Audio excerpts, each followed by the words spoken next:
Oh, pictures are so pretty. Many people have ancestry connections to Ireland, so we want to take a look at what it's like to make that trip. One of our producers, Colleen Horning, and her family recently took the advice of travel writer Rita Cook. Rita is a friend of our show, and the two have some great tips to share. Yes. Your trip was phenomenal. It was. Yeah. And I learned when I got over there, we kept saying, we're going to Ireland, and they all say over there, Ireland.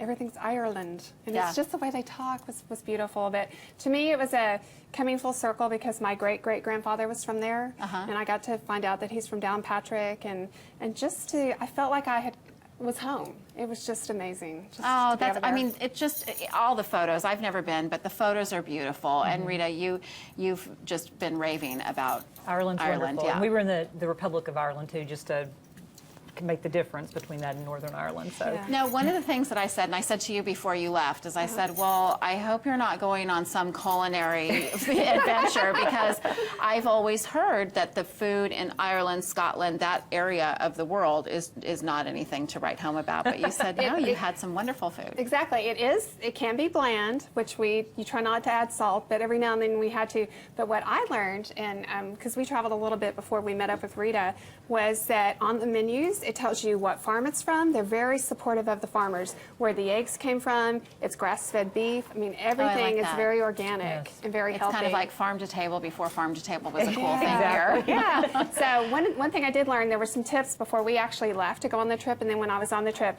One thing is to make sure you get your passports right away. Get your passports now, because that saves you tons of money. We waited kind of to the last minute and ended up spending way too much money on the passports. Also, get the added insurance on the rental car, even though you think that you may not need it. We kind of had a little bobble over there and kind of needed the insurance. And then also let your bank know that you're traveling, because if you don't, they may completely shut your card down. That's a great tip, actually, and I've learned that one the hard way as well, that, all of a sudden your card starts getting declined and you're like, what's going on? Yeah. You don't care about that food. Yeah.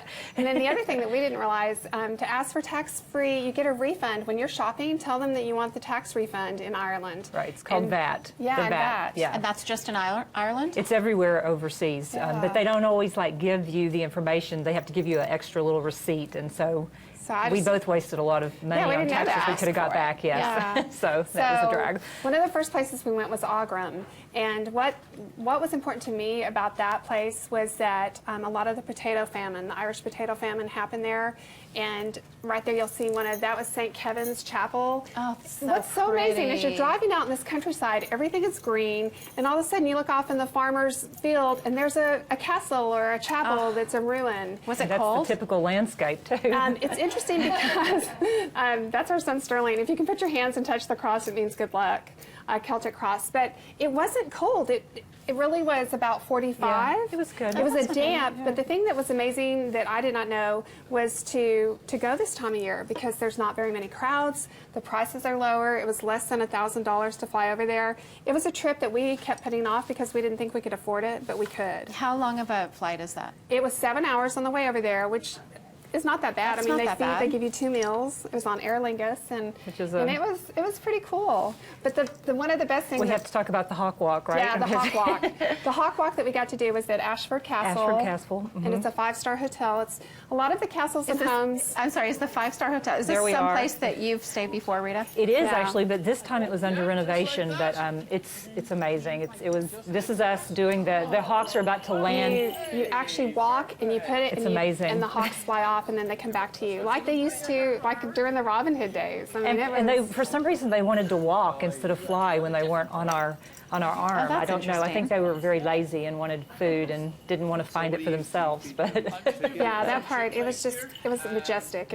I've never felt or experienced What anything about like that. the castles? Are there amazing places that you visited? there are some really great. I mean, Ashford's one of my favorite. We didn't. It was under renovation, so people should go back and visit during the spring. But it was great. Yeah, and the other thing that stood out to me were the stone fences. From the moment we landed, you look around and there's all these fences. The farmland is fenced off, and my husband, Rob, said, think about all the people that had to build those fences. And it's almost like the Wall of China. I mean, they are everywhere. Yeah. And that's what divides up the land. It's the typical landscape there for sure. Just gorgeous. And then the other thing that was really cool is we got to stay at Mount Falcon, which Right. to me was the closest thing that we got to Downton Abbey. It was an estate that has been turned into a hotel. There it is right there. And gorgeous. the man who built this for his fiancee in like I think 1876, and he wanted to woo her and built this house, and he built it, and then he ran out of money. But they all still live Note to there. self. I know, exactly. Not so much, yeah. Exactly. Well, you guys, So- thanks for sharing the beautiful pictures, and Thank you. and you brought Wonderful. stuff with you I brought too. this That's Celtic tambourine, woo! Yeah, and show 'em. this is Bridget's cross. She made that. The jewelry is amazing there. This is a Celtic cross. It's a form of what would you call it? It's A sort of celebration yeah, of it's the a different form- seasons. Right. I think what I'm hearing is like a great trip to take with your children because it can be so Absolutely. educational. It is, Absolutely. And this time of year, you're going to get great deals. So thanks, you guys, Thank for you. bringing everything in. Thanks.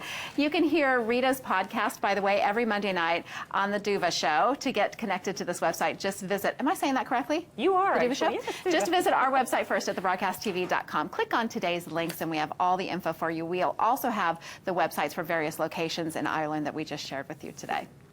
Coming up next, our next segment is going to be oh so sweet. We are making icing for our chocolate cake when we come back.